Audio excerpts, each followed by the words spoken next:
అన్ని పూజా వస్తువులు లభించే ఏకైక ప్లేస్ శ్రీ శుభమస్తు పూజా స్టోర్. హోమగుండం మరియు వ్రతంపేట ఫ్రీగా అద్దెకి ఇవ్వబడును. అడ్రస్ శ్రీరామ కాంప్లెక్స్, రామాలయం పక్కన, అద్దంకి రోడ్, దర్శి. తుఫాన్ ప్రభావం వలన భారీ వర్షాలు కురవటంతో దర్శి మండలం అలాగే పరిసర మండలాల్లో వాగులు వంకలు ఉధృతంగా ప్రవహించి ప్రజలకు తీవ్ర అంతరాయాన్ని కలిగించాయి. దర్శి సిఐ వై రామారావు ఎప్పటికప్పుడు అప్రమత్తమై ఉండి తగు చర్యలు చేపట్టడం జరిగింది. దర్శి సిఐ వై రామారావు వివరాలు తెలిపారు. అందరికీ నమస్కారం. ఈ మోంతా తుఫాను గత రాత్రి తీరం దాటడం జరిగింది. దీని ప్రభావంతో మన దర్శి మరియు ముళ్ళమూరు, తాళ్ళూరు మండలాల పరిధిలోనూ అలాగే మన సబ్ డివిజన్లోని కురిచేడు, దొనకొండ, త్రిపురాంతకము ఈ ఏరియాస్ అన్నింటిలో కూడా రాత్రి నుండి బలమైన ఎదురుగాలతో కూడినటువంటి వర్షం కూడా నమోదైంది.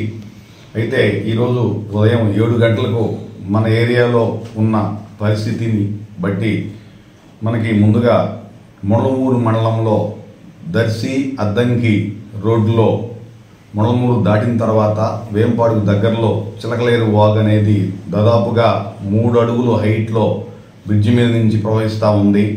అక్కడ బందోబస్తు ఏర్పాటు చేసి ఉన్నాము. అలాగే ఈదర గ్రామంలో ఈదర వాగు అనేది 5 అడుగుల హైట్లో ప్రవహిస్తూ ఉంది.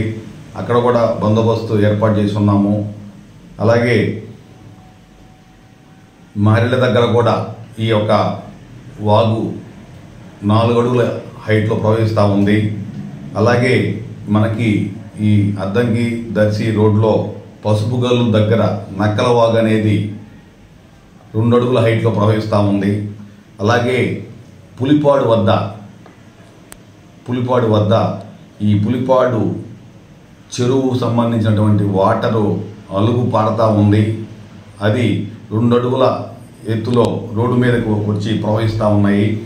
అలాగే ఇకపోతే తాళ్ళూరు మండలంలో విఠలాపురం వద్ద, అలాగే రజానగరం వద్ద, ఇంకా కొన్ని ఏరియాస్లో ఈ ముఖ్యంగా విఠలాపురం వద్ద దోర్నపు వాగు దాదాపు 5 అడుగుల ఎత్తులో ప్రవహిస్తూ ఉంది. అలాగే రజానగరం వద్ద దోర్నపు వాగు, చిలకలేరు వాగు ఇవి కూడా పూర్తి స్థాయిలో రోడ్డు మీదకి వచ్చి ప్రవహిస్తూ ఉన్నాయి.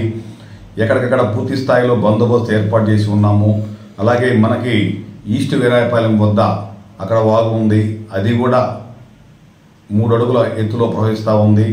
అలాగే దర్శి మండలంలోని కొత్తపల్లి వద్ద చిలకలేరు వాగు కూడా ప్రవహిస్తూ ఉంది.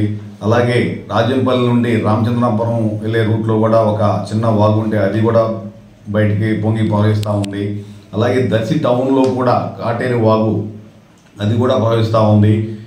వర్షము రాత్రి తుఫాను తీరం దాటిన తర్వాత మనకి పడినటువంటి వర్షము ఇంకా కూడా వర్షం పడుతూనే ఉంది. గాలి ప్రభావం కొంచెం తగ్గినా ఈ వర్షం అనేది ఇంకా ఎండబడిన దాకా కూడా 8, 9, 10 గంటల దాకా కూడా ఖచ్చితంగా పడే అవకాశం ఉంది. ఎక్కడైతే ఈ ప్రదేశాల్లో మేము చెప్పి ఉన్నామో ఈ ప్రదేశాల్లో పూర్తి స్థాయిలో రాకపోకలను కూడా మేము ఆపేయడం జరిగింది. దయచేసి ప్రజలందరూ కూడా ఇంకా ఇతర ప్రాంతాల్లో ఎక్కడైనా సరే నీరు ఉన్నటువంటి ప్రదేశాల్లో, నీరు ప్రవహిస్తున్న ప్రదేశాల్లో నిర్లక్ష్యంగా ఉండి ఆ నీటిలోకి దిగబాకండి, ప్రాణాపాయం కొని తెచ్చుకోబాకండి. ఈ ఒకరోజు మధ్యాహ్నం దాకా అందరూ కూడా తగినటువంటి జాగ్రత్తలు పాటిస్తే ఎలాంటి ప్రమాదాలకు గురి కాకుండా ఉండగలరు. దయచేసి అందరూ కూడా సహకరించండి. అత్యవసరం అయితే తప్ప బయటికి రాబాకండి. ఈరోజు మధ్యాహ్నానికి పూర్తి స్థాయిలో అన్నీ కూడా క్లియర్ అయిపోతాయి కాబట్టి ఇది ఈరోజు మార్నింగ్ 7 గంటల వరకు మనకి ఉన్నటువంటి సిచ్యువేషన్ ఇది. అందరూ కూడా తగిన జాగ్రత్తలు తీసుకుంటారని కోరుతా ఉన్నాము.